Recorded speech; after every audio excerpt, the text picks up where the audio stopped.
Hello guys, bienvenue dans ce 3e épisode du Planning Pastel. J'espère que vos fêtes se passent bien et que vous mangez bien, c'est très important. On se retrouve aujourd'hui pour découvrir 4 traditions de Noël à travers le monde. Commençons dès maintenant par le Mexique.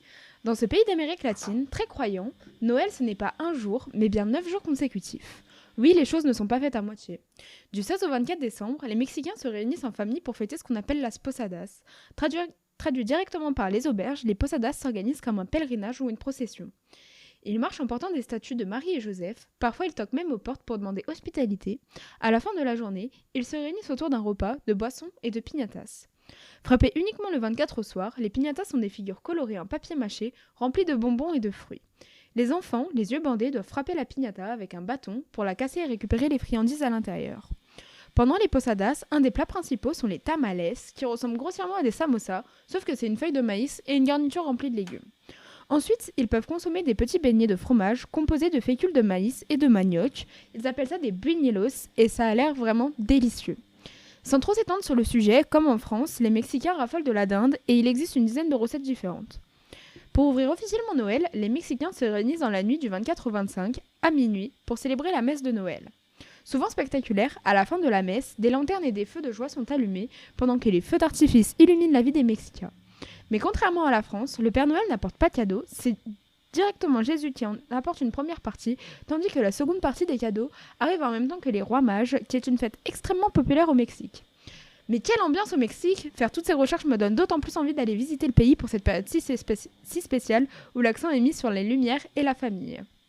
Mais ne perdons pas de temps et voyageons dans un autre pays de l'autre côté du Pacifique où le soleil règne pendant cette période si spéciale.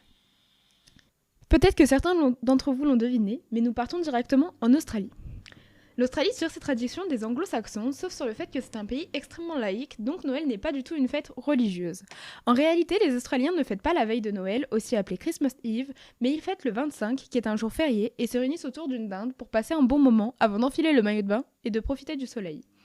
La petite papillote qui se craque lors de l'entrée du repas de Noël amène une blague ou bien une énigme. Le cracker est une tradition importante pour nos amis australiens.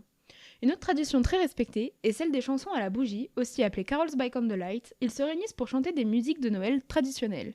L'une des plus médiatisées est le spectacle au Sydney Myers Music Bowl à Melbourne. Les Australiens ne perdent pas le nord et profitent du 26 décembre, aussi appelé Boxing Day, pour faire de bonnes affaires, à la même manière qu'un Black Friday, comme si on n'était pas déjà assez fauché après Noël.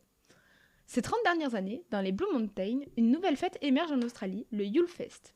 Les Australiens produisent une expérience de Noël pendant la réelle période hivernale, c'est-à-dire de juin à août. Entre marché et musique, vous avez vraiment l'impression de vous croire à Noël. Les hôtels des Blue Mountains proposent même de la dinde rôtie, du pudding et d'autres spécialités typiques. C'est comme s'ils fêtaient Noël 2 fois finalement. Passons désormais à notre avant-dernière destination, un tout petit peu plus au nord de l'Australie. Bienvenue au pays du soleil levant. Noël est l'une des fêtes les plus importantes, même si seulement 1% des Japonais sont chrétiens. Le 24 et le 25 sont travaillés au Japon, mais en général, tous les commerces ferment aux alentours du 26 décembre, puisqu'ils célèbrent le Nouvel An en famille, et donc fêtent Noël en amoureux, ou même parfois entre amis. Les rues sont ornées de grands sapins décorés, de lumière, mais aussi de marchés de Noël, ce qui rend la fête la plus romantique de l'année selon eux. Mais qu'est-ce qu'on mange ? Aussi surprenant que vrai, c'est le poulet frit du Kentucky, qui est extrêmement prisé. Il faut réserver plus de 6 semaines à l'avance son KFC pour être sûr de pouvoir le déguster le jour même. Grâce à sa campagne marketing Kentucky for Christmas, en 1970, KFC a explosé et continue d'exploser pendant cette période. Pour ceux qui n'ont pas la chance de se trouver une place au KFC, ils réservent une table dans un bon restaurant. Composé de fraises, de crème et de miel, le Kurisumasu Keki, qui se traduit littéralement par gâteau de Noël, est un mets favori des Japonais, qui est aussi un symbole de prospérité. Oseibo consiste à offrir du thé, des bières, des viennoiseries ou bien de la nourriture. Ce petit présent offert le 13 décembre permet d'exprimer sa reconnaissance envers un parent, un collègue ou encore un professeur. On retrouve le même principe en été sous le nom de Oshugen. Le budget peut aller de 10 à 45 €, mais c'est rare que cela excède cette somme puisque c'est seulement par gratitude et en général les Japonais n'attendent rien en retour et sont élaborés en fonction de la valeur des personnes. Encore une fois, je suis assez surprise de voir que Noël est une fête amoureuse et pas du tout familiale. Les illuminations sur internet sont vraiment magiques et cela donne vraiment envie de partager ce moment avec sa moitié.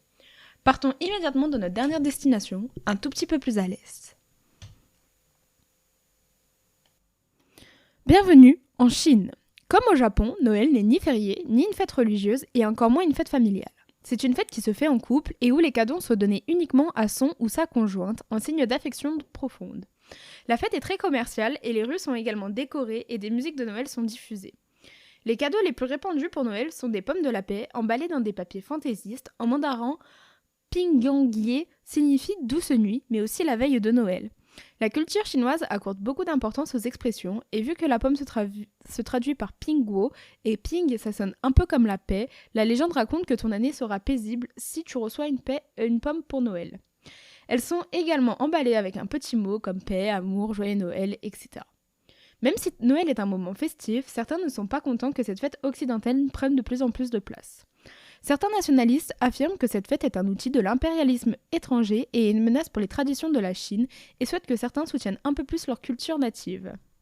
Vous ne le savez pas, mais Badra adore la Chine et sa culture, c'est la raison pour laquelle je lui dédie cette partie, mais personnellement, ça ne m'a pas du tout attiré.